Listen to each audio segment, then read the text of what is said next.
حسین پیشانی کے بوسے دے رہے تھے، اور پھر اس کے بعد امام حسن اور حسین مسجد میں آئے، امیر المومنین کو خبر دی۔ ہاں فاتح بدر و حنین کھڑے ہوئے، لیکن خدموں نے ساتھ چھوڑ دیا، علی لڑکھڑائے، زمین پہ گرے۔ کچھ چاہنے والے تھے جنہوں نے سہارا دے کے بیت الشرف پہنچا دیا، ارے یہ مدینہ ہے، کم سے کم چند لوگ صحیح، لیکن علی کو سہارا تو مل گیا۔ لیکن جب کربلا میں حسین علی اکبر کے لاشے پہ جا رہے تھے، بس چند جملے اور مجلس تمام۔ گھر میں آئے امیر المومنین، اور آنے کے بعد بچوں کو تسلی دی۔ ایک جملہ کہا، یہیں سے مظلومیت کو سمجھیے اے بچوں، ماں کا دنیا سے گزر جانا یقیناً بہت بڑی مصیبت ہے، لیکن دیکھو آواز بلند نہ رونا، اس لیے کہ تمہاری ماں نے وصیت کی تھی کہ غیروں تک یہ خبر نہ جانے پائے۔ لیکن وہ علی جنہوں نے بچوں سے یہ بات کہی ہو، جب زہرا کو غسل دے رہے تھے تو ایک مرتبہ آواز بلند روئے۔ اب جو غسل دے کے باہر نکلے، پوچھنے والے نے پوچھا یا علی کبھی اس انداز سے روتے ہوئے نہیں دیکھا؟ ارے کہا کیوں کرنا ہو، بنت رسول کی پسلیاں ٹوٹی ہوئی تھی۔ زہرا نے مجھ سے بتایا بھی نہیں۔ ہاں قرآن میں جتنی بھی صبر کی آیات ہیں وہ سب اہل بیت ہی کے لیے تو ہیں۔ کبھی مدینے میں زہرا ٹوٹی ہوئی پسلیاں علی سے چھپا رہی ہیں، اور کبھی کربلا میں علی اکبر نے دیکھا کہ بابا آ رہے ہیں، جلدی سے سینے پہ ہاتھ رکھ لیا کہ کہیں بابا میرا زخم دل نہ دیکھ لے۔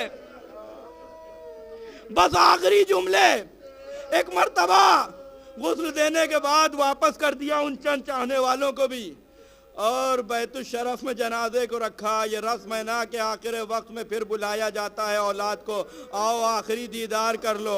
امام حسن آئے، آ کے رخصت ہوئے۔ جناب زینب آئیں، آ کے مرثیہ پڑھا۔ 3 برس کی جناب ام کلثوم تھی، اب علی ام کلثوم کو کیسے سنبھال رہے تھے یہ علی جانے، لیکن ایک ستون کے سہارے سے حسین کھڑے ہوئے تھے۔ اے میرے لال، کیا ماں سے رخصت نہیں ہوگے؟ کہا بابا کیا میری ماں مرتبے میں مریم سے کم ہے؟